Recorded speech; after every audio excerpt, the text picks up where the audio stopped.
I'll be resawing this board to just under 3/8 of an inch and then planing it down to fit in the grooves. I'm going to be doing 2 bottoms out of this single board here. Looks like I'm right about halfway through it on the blade. When resawing, it's important to use the push pads to hold the work against the fence. If for some reason the blade were to come through the side, you don't want your hand there. I'm using some reclaimed wood here. You can tell that I've got some screw holes occasionally that come through right in the center of this board. So I'll just have to make sure that I book match it the opposite direction so that those screw holes aren't affecting anything. I'm running the boards through the thickness planer. Butting them up end to end reduces snipe. I also use a 4-foot long MDF base to keep long boards flat on the entrance and exit. Clamping the lunchbox planer to your surface will also reduce snipe, preventing the planer from tilting with the weight of the boards.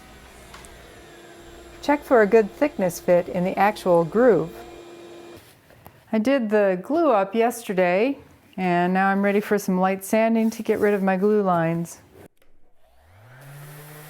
Let the weight of the sander do the work. If you push down, you'll just use up your sandpaper faster, and you'll be likely to get sanding swirls in your piece. I'll take this surface all the way down to the 320 grit. I have an oversized bottom piece glued together for the tray and need to measure that, and I'll start at the 2 so I don't have anything in here. It's 12, 10, no, minus 2, 14 minus 2, 12, and come on, 3/8 across.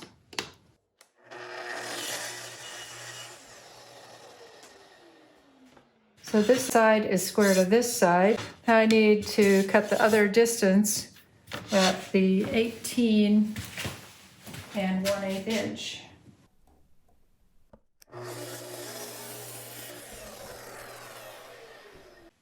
All corners look good. I'm going to sand these edges a bit, and then I'll do the glue up. Okay, that was really dumb. I measured the bottom of the groove instead of the top of the groove, and the top of the groove is longer, and it just barely fits in there. So I really need to add some onto these sides or cut these sides off a little bit shorter, which means all the way around, because the width is not good enough. And yeah, or glue a new bottom together and cut it over. It's important to remember that because of the angled sides to the tray, the top of the bottom piece needs to be wider than it does on the underside. So I have to make sure that the measurement is going to fit with that. And I'm also going to be cutting the edges of the bottom piece to fit this same angle of the sides so that I don't have a gap that comes out because of a vertical cut. So it's back to using my setup block to set the angle of the saw blade, and I'll be cutting that on the table saw. To make sure that my blade is at the correct angle. Slight gap for expansion there, especially across the width of it. I may need about 1/8 of an inch per side.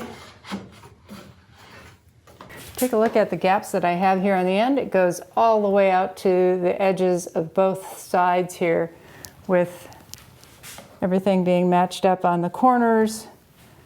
Fit looks good. I do want to take off just enough for expansion, but not more than half of the width of the groove. I don't want to mess up my table saw sled by cutting an angled piece on it, so I'm going to use the fess tool here to get the angle. I'm using a sliding bevel gauge to set it against my block and get the angle that I need. I can transfer that angle to this chart that shows me that my particular block is set at 18 degrees. So I've set the saw at an 18-degree angle. I just use the razor blades like this in my work as a reference to be able to line up the table. And that way I make sure that even if I have this angle off a little bit here, it'll still come out fine. This is the end of the board. I want to make sure it's got a little bit of expansion room.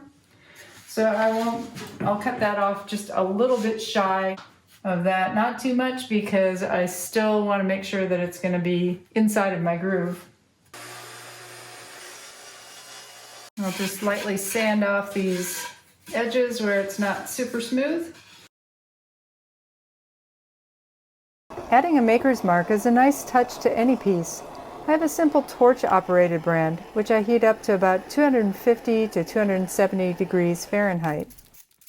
A spritz of water keeps the wood from burning too deeply around the brand and leaves a cleaner impression. Rather than freehand it, the drill press allows me to redo the impression that's just a bit on the light side. Another spritz of water. This would be more difficult to manage if the tray was completed first.